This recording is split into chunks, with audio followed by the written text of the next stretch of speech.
Hi everyone, जय जगन्नाथ, राधे राधे। आज पुणी गोटे नुआ रेसिपी को आपण मानू बहुत बहुत स्वागत। भिडटी को प्रथम शेष जाए देखापी आपण मानू अनुरोध रहा, मझीर जमा भी स्किप करेंगे ना। भिड जदि आपण मानू भल लगे लाइक शेयर सब्सक्राइब करने को भूलें ना। तो लाउर आज गोटे पूरा नुआ प्रकार रेसिपी बनईकि आपण मान सहित शेयर करिछि। आपण माने एई भलिया रेसिपी थरे निश्चित ट्राए करंतु। भात सहित खाई परिबे, रुटी सहित मध्य खाई परिबे। आ बहुत कम समय रे आ घरोई सामग्री रे घरोई मसला रे आपण मानकर रेसिपी तैयारी होई जिवो। तो प्रथमे देखंतु मु गोटे कंची लाउ नेछि आ ताकू पीस पीस करके काटी देछि। चुपा छोड़े देबे, तापर पीस पीस करके काटी देबे। तापर ताकू भलो भाबरे धोई देबे।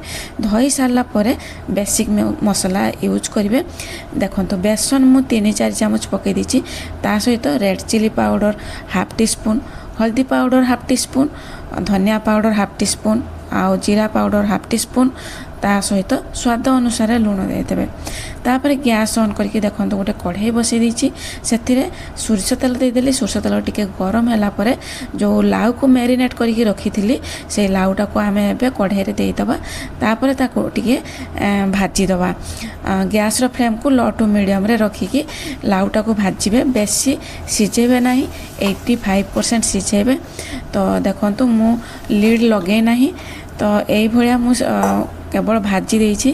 थोड़े यही भाया बेसन को पकेकी लाउ को रांधंतु, बहुत बढ़िया टेस्टी लागिवो। देखंतु मसला रे मु कोन नेछि, अदा नेछि, रेड चिल्ली नेछि, प्याज नेछि, रसुण आउ जीरा सेति को आमे ग्राइंडिंग कर दबा। तापर देखंतु कढ़ाई धोईकी पुणी आउ थे गैस रे बसईदेली। से सोरष तेल देदेली। सोरष तेल गरम होला परे जीरा हाफ टी स्पून देदेली। तापर तेजपत्र 2टा देदेली। तापर देखंतु हिंगु टिके पकईदेली 1 पिंच। तापर आमे प्याज खंडे काटिकी रखिथिलु रुला रुला करिकी सेटा को देकी आमे एबे टिके भाजी नबु।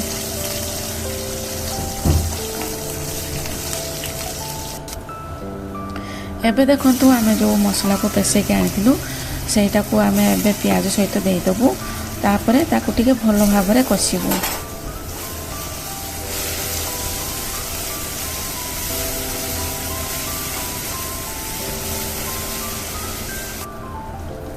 एबे देखंतु मिक्सी जार धोईकी से पानीटा मध्य देदेली मसला सहित। तापर एबे आउ टिके 2 मिनिट पाखापाखि टे कषिदबा। तापर बेसिक मसला मु यूज करछि। बेसिक मसला देखंतु गरम मसला नहीं, हल्दी पाउडर नहीं, जीरा पाउडर, धनिया पाउडर, बास एतिकी आमर हेले हैला। तो तापर देखंतु टमाटो सॉस मु एठी नहीं। आपण माने टमाटो सॉस जगह रे टमाटो नहीं पारिबे, काहेकि मो पाखरे टमाटो नथिला, सेथिपई मु सॉस यूज कली। तापर आमे मसला सहित भलो भाबरे सबको मिसेकी ताको कषिदबा। जते पर्यंत कढ़ाई न छाड़ी सेते पर्यंत मसलाटा आमे कषिबा। तापर देखंतु मेथी पत्र मु नेछि। मेथी पत्र टिके देदेली मसला सहित। तापर भलो भाबरे कषिदेली। एबे देखंतु मसला हमर परफेक्ट हो जाइछि।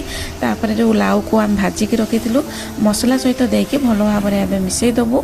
मिसेई सारिके तापर आमे ता सहित पानी दबु।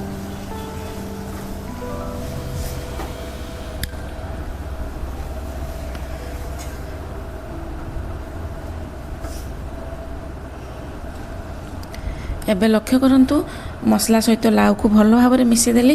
तापर आवश्यक अनुसार मु पानी देली। पानी मु टिके कम देली, रसा टाइप रो रखिली। आपण माने पानीटा को देखिकी देबे। ता सहित आवश्यक अनुसार आउ टिके लूण पकेकी लीड लगेकी 2-4 मिनिट फुटिया पई छाड़ी देथिली।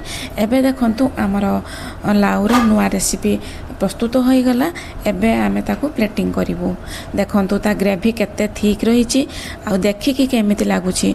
बहुत टेस्टी लागला। सत्तरे मु फर्स्ट टाइम बनैली, एते टेस्टी लागियो बोली मु जानि नथिली। आपण माने ए भलिया बनांतु। रहिली, नमस्कार, जय श्री।